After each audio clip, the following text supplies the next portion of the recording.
you, bookish friends. I wanted to do the New Year's tag before, well, the end of January, so that's what we're going to do today. And the first question is how many books I plan to read in 2026. And I was hoping to get away from setting a number. My goal is at least 100. I don't think I'm going to hit 150 this year just because, yeah, we're doing a harder homeschool than we were doing spring of last year, and I'm going to be adding my 4th child in at the end of the year, so just less time to read, and I'm okay with that. I'm also okay with maybe challenging myself to read some bigger books this year, so then I'm reading fewer books. I do have a plan to read War and Peace with my friend. We're going to start it middle of May and give ourselves 3 or 4 months to read it. We'll see if we get it read in that amount of time. We enjoyed reading the Brothers Karamazov together last year, so. And I don't know if you can hear the snowplows going by, but it's snowing. So, question number 2, name 5 books that you didn't get to this year, well, in 2025. I want to get to in 2026.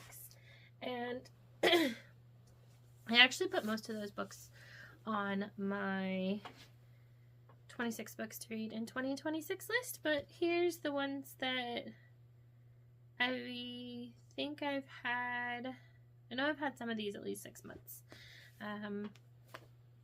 Peril at End House. I don't think I've had this one at least 6 months, but I picked it up because it has been on my Goodreads TBR for at least 2 years. So when I saw it at the thrift store, I'm like, I'll snag that. That'll make me read it. 3 near-fatal accidents in 3 days. As Miss Buckley told of her narrow brush with death, Hercule Poirot felt a thrill of fear. Were these accidents or attempted murder? I did watch a spoilery vlog about this one a year or 2 ago, 2 years ago. And so I don't think the ending's going to be a surprise to me, but I'm wondering if I can pick up on the clues as to who done it. And my friend Shatona sent me her copy of Murder in Postscript by Mary Winters. When she finished it was in a big box of books she sent me, I think over the summer. Amelia Amesbury, widow, mother, and countess, has a secret. Amelia writes for a London penny paper, doling out advice on fashion, relationships, and manners under the pen name Lady Agony. But when a lady's maid writes Amelia to ask for advice because she believes her mistress has been murdered and then ends up a victim herself, Amelia is determined to solve the case. I want to get more mysteries read. And speaking of Agatha Christie and mysteries, sorry, my books are kind of dusty. We have A Talent for a Murder by Andrew Wilson. This is the first book in a series. I have book 1 and I have book 4. My library might have books 2 and 3, so if I like them, I've got plenty to do. I'm like, I need to read the first book, so I can decide if I'll hold on to book 4, and if this is the series I need to get into. In London, 1926, Agatha Christie is boarding a train to visit her literary agent, preoccupied with the recent devastating knowledge that her husband is having an affair. Suddenly, she feels a tap on her back, causing her to lose her balance, and then the sensation of someone pulling her to safety from the rush of an ongoing train. And I have a nonfiction, Against the Waves, Christian Order in a Liberal Age by John Harris. He spoke at my church's conference in, I think it was October. In a world increasingly marked by confusion and novelty, Against the Waves offers a hopeful vision of order rooted in God's creation. This book confronts the disorientation of our age, calling for a return to divine order, natural relationships, and strong localized communities. And The Time Door by Shannon McDermott. This is the first book in a duology, and I think I saw that book 2 is either out or up for pre-order. And this one I know is set on Mars. A reckless last mission on Mars. A crusade for justice on Earth. Reuben Jackson is the only one who still cares about Mars. In the shambles of the Great Collapse, Earth has abandoned the Mars explorers to their fate, but Reuben will make a stand for the Mars team, even against the powerfully united politicians and scientists. In Too Deep, he discovers hidden conspiracies and unexpected allies.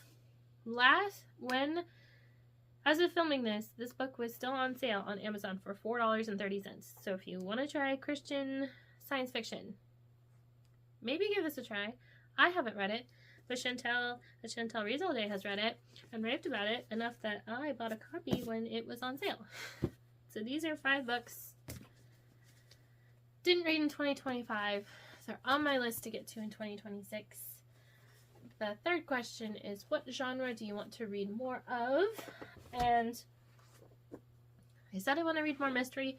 I do actually usually read a lot of mysteries, but I'm kind of in a fantasy sci-fi phase right now. I'd like to get back to that a little bit, but I think reading just more nonfiction in general, I think I've read more than I have before in 2025, and I still want to continue reading that. I do read nonfiction slowly. I typically have one nonfiction book on the go that I'm reading 1 or 2 chapters a day out of. I did kind of fall off of that habit in November and December of last year. Picking that back up. I've read my first nonfiction for 2026, but I want to just keep that consistency going. Name 3 non-book related goals for 2026.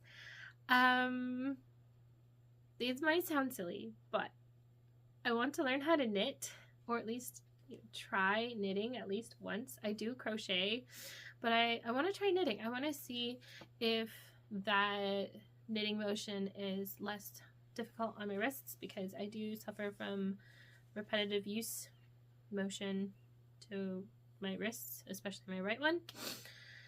So I want to learn how to knit. I want to see if it's different or easier on my wrists.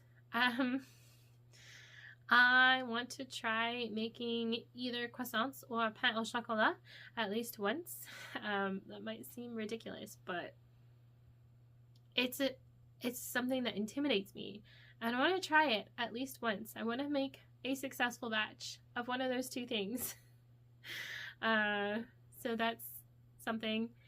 And my husband and I would really like to try to take our family on vacation this year.